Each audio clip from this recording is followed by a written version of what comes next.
I have been freed from my shackles once more, and by that I mean my university semester is over. So far for ancient voyages, we have gone south with Hanno the Navigator, and north with Pythias of Massilia, and now we head east with Eudoxus of Cyzicus. But still, this isn't what won the poll. Well, my channel, my rules. Also, I was working on this video before having to delay it 'cause school. Don't worry, I'll get to the Hyperborea video eventually, anyways. Also, this video is based primarily on just Strabo's writings, as he's the only intact source for Eudoxus. But I also used the book The Ptolemies, the Sea, and the Nile by Kostas Ellis for a few details. I don't know, it was a neat book.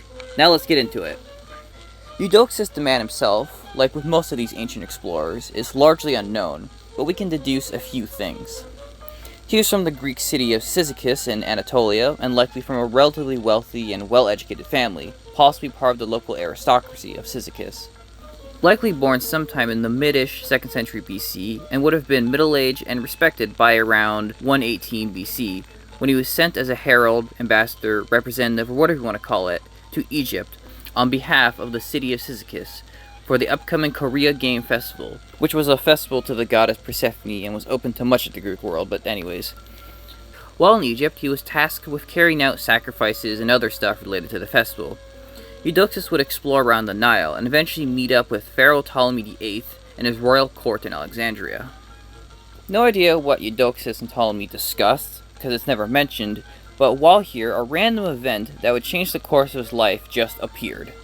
On the Red Sea coast of Egypt, a coastal garrison force found a lone shipwrecked sailor who was on the verge of death. The mystery sailor was brought to the king, but they couldn't understand his foreign language, so he was given to some teachers and taught enough Greek to tell his story. The mystery man claimed he was a merchant from India, but on his journey, his ship got lost and accidentally sailed into the Red Sea, and the rest of his crew had starved to death before he finally washed up on the Egyptian shore.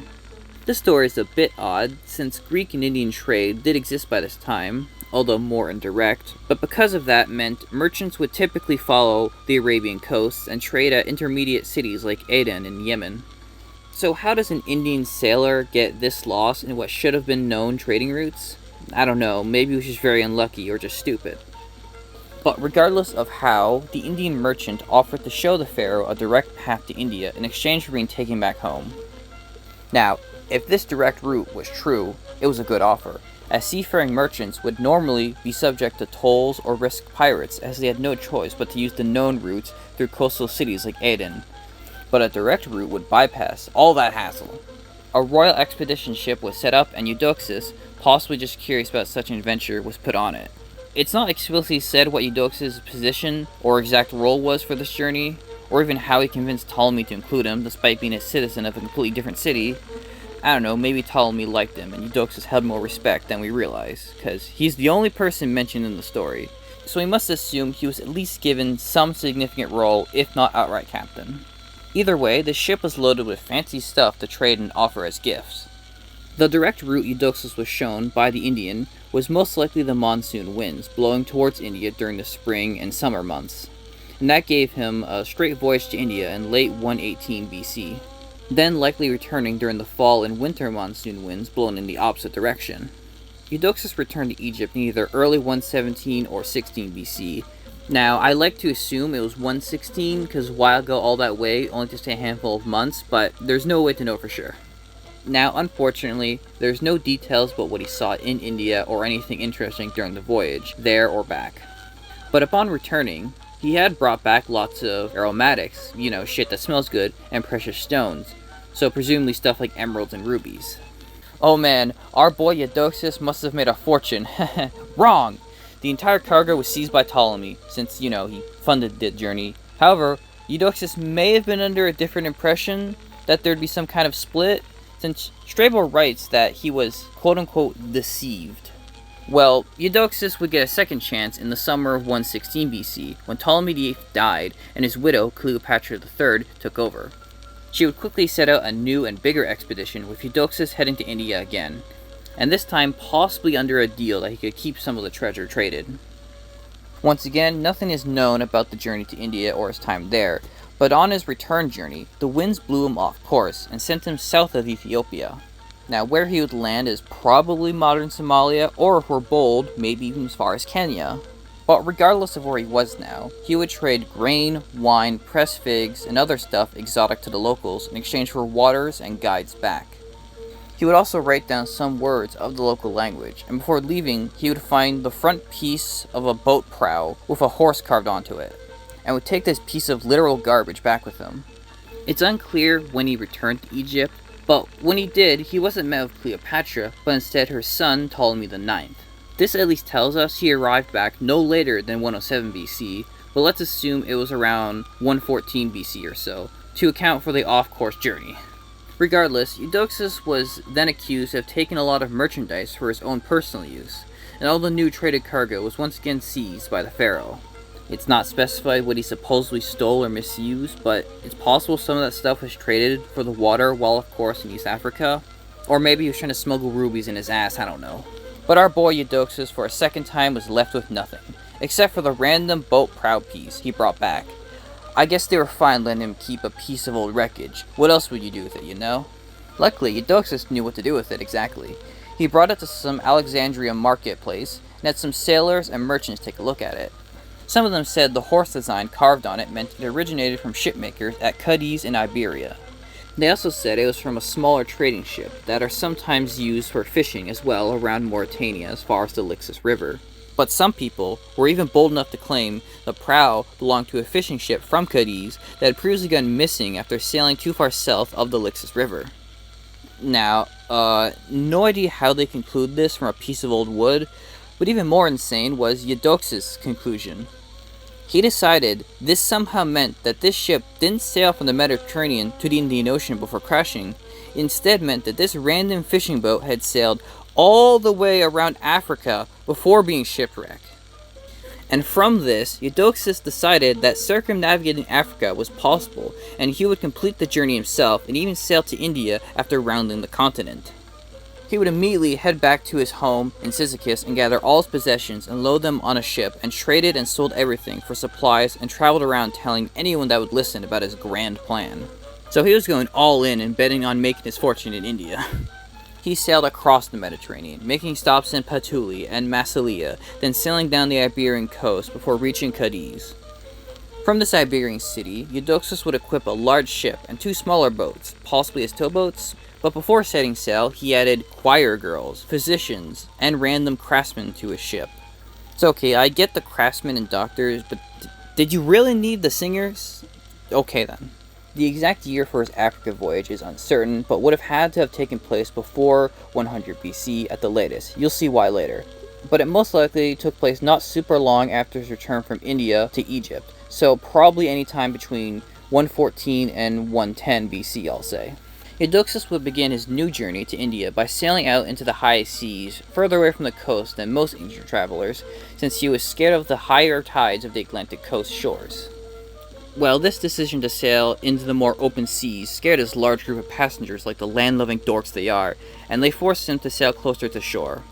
But this ended up causing the large ship to crash onto shore, presumably somewhere on the coast of Morocco. I'm sure Eudoxus had a great time telling everyone, "I told you so." Fortunately though, the ship didn't crash super hard, and most of it and the cargo were not completely destroyed.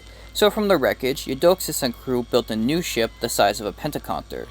No idea how they built a new ship on the coast of nowhere, but regardless, Eudoxus then set sail again until he reached a coast with people said to be similar to the East Africans he met while blown off course before, and even said these new people spoke some of the same words he had written down from the East Africans. I have no idea how that would be possible, but I don't know, maybe he just had no idea what he was talking about. But after meeting these people, he decided to abandon his initial voyage and started heading back. On his way, he saw, and I quote, "a well-watered, tree, and uninhabited island." This mystery island is of course unknown, but if I had to guess, I'd say he saw one of the forested Canary Islands. But Eudoxus then decided that instead of going directly back to Cadiz, he would stop in the kingdom of Mauritania, abandon his entire ship, and then head to the court of King Bocchus I in the capital of Vocabilis or possibly Gilda. A bold move for sure, but he had a plan. He tried to convince King Bocchus to fund a voyage to India for its great trade benefits. Surely it would be easier with royal aid and supplies, right? Well, the king's advisors convinced him that opening such a route would open the kingdom to enemy attacks. But instead of directly telling Eudoxus they decided against this plan, they decided to trick Eudoxus and dump him on some desolate island. I have absolutely no idea why they thought marooning Eudoxus was a better option than just telling them no, but luckily for our main character here, he somehow learned about this plot and fled to Roman territory, then back to Iberia.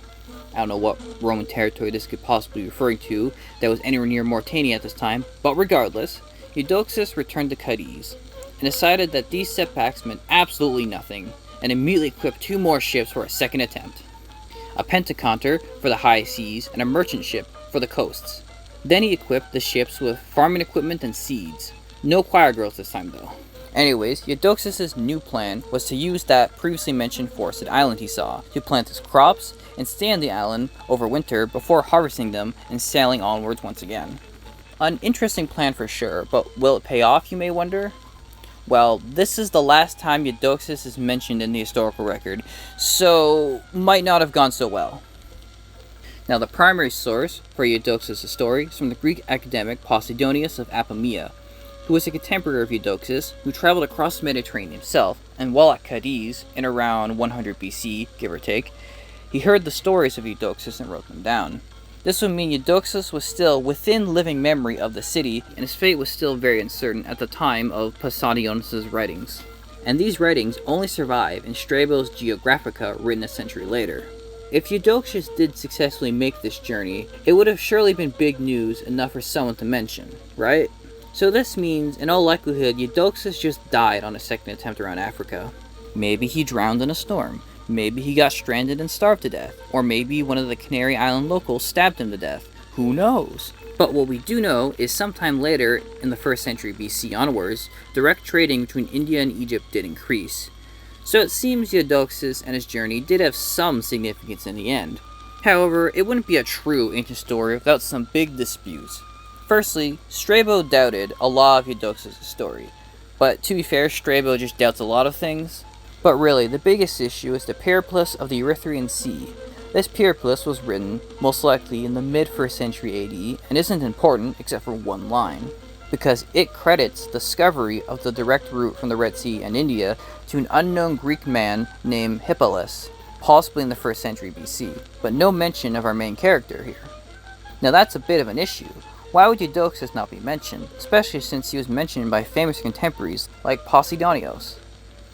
Well, maybe the Ptolemies in Egypt sent out another expedition after Eudoxus left, and this Hippalus fella got all the credit. Since it seems Eudoxus is only remembered because Posidonius just happened to go to Iberia and wrote about him. Some people have even tried arguing that maybe Eudoxus and Hippalus were actually part of the same original expedition, and therefore both discovered the monsoon winds and the direct route to India together. Now, as cool as a story that would be, there is no proof of anything like that, but even more interestingly, in 1913, Emil Kiesling argued that Hippalus didn't even exist at all. He argued that the Hippalum Sea, mentioned by Claudius Ptolemy, and the Hippalum Promontory, mentioned by Pliny the Elder, both somewhere around the Horn of Africa, were in fact the real etymology for the Hippalus winds that carry ships directly to India, according to Pliny. And the author of the Erythraean Sea Periplus simply made up, or at least falsely assumed, the winds were named after a person. The idea that Hippalus the person was made up as a result of a false etymology of pre-existing words that are similar to the common Greek name Hippalus has been argued by other historians like Santo Mazzarino and Andrei Chernia.